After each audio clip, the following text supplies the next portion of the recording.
Hello, everybody, and welcome to Nathan on Shuffle and to my latest episode of New Album Spotlight, the show where I put the spotlight on a new album in progressive rock that I think you guys will enjoy. If you have similar tastes in music to me, it's always a blast to be able to share new music that's been exciting to me, and this is no exception. I have a great album to talk about.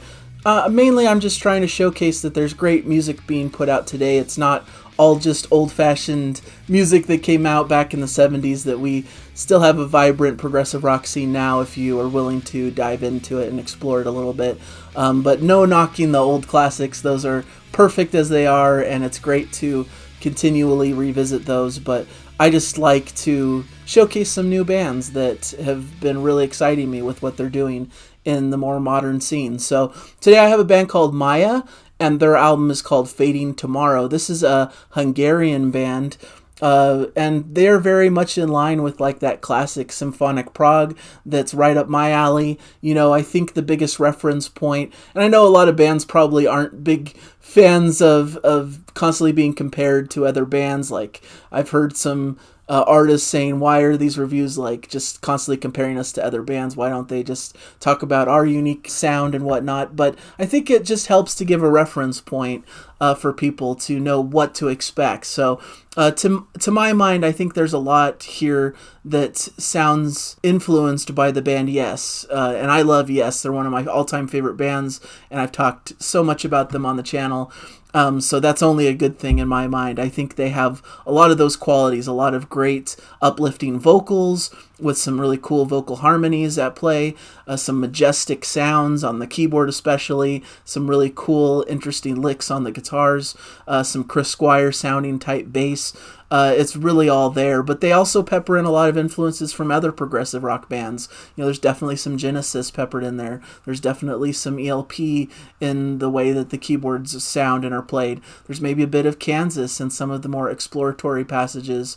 There's just a lot of different things that they're taking from, but bringing in and infusing their own sound towards. And I think that's the best way possible to move forward as a progressive rock band, is to pay homage to the bands that have lifted you up and that have inspired you, but then to also put your stamp upon it and make it your own. And I think they're doing that expertly well.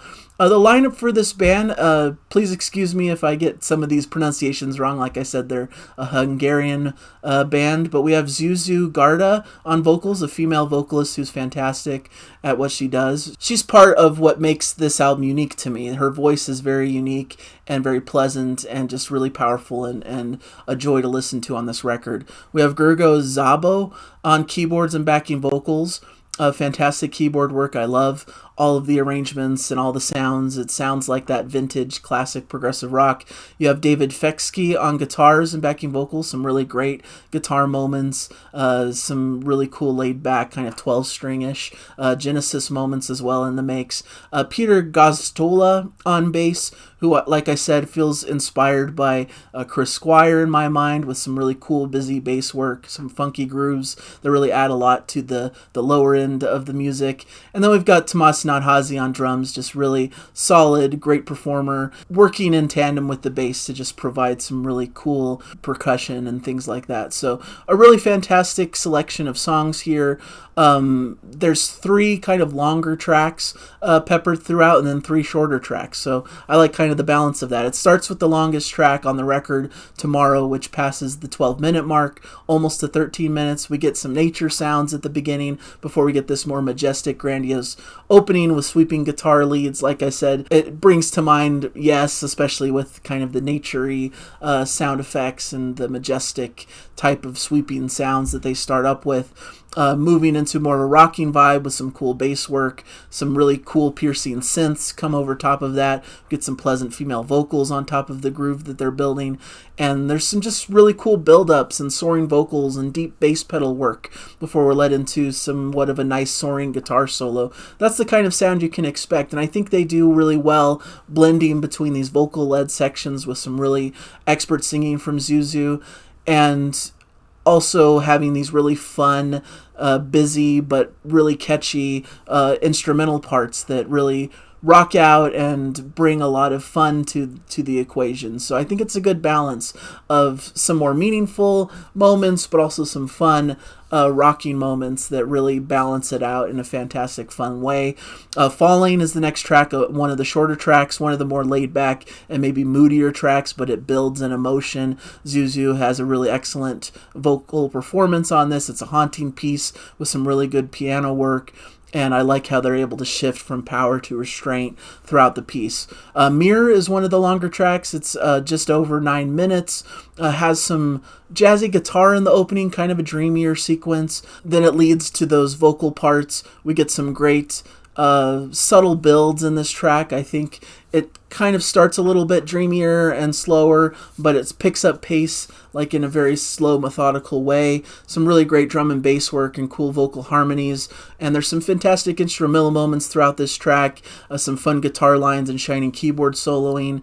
It keeps lifting up to grander and greater heights. And I really like the last minute of the track where it really ramps up into another gear for this kind of high octane finish. This is a highlight track. I really love it. Earth and Sky is another one of the highlights of the album, I would say. It starts with these glorious a cappella 3-part harmonies before we get into that more upbeat symphonic style prog.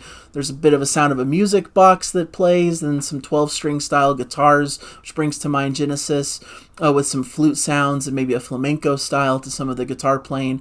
But it's another uplifting journey full of beauty and light as they go through these different sections and moods and moments. This is another highlight track I really love. Wake Up is 6 minutes long. One of the better of the shorter tracks for me. It has a bit of a big symphonic, almost classical feel to the opening. Brings to mind like Trans-Siberian Orchestra, in fact, where they're infusing this kind of classical aesthetic into a big rock setting, and I think it really works fantastically well. Plenty of proggy keyboard diversions intercut throughout the track with some pleasant vocal-led sections. Really enjoy this track. I think it's a good showcase for them in a shorter package.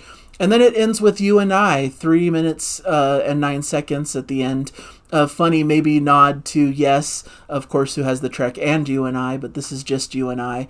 Some more thoughtful keys and vocals. This is more in a softer vein.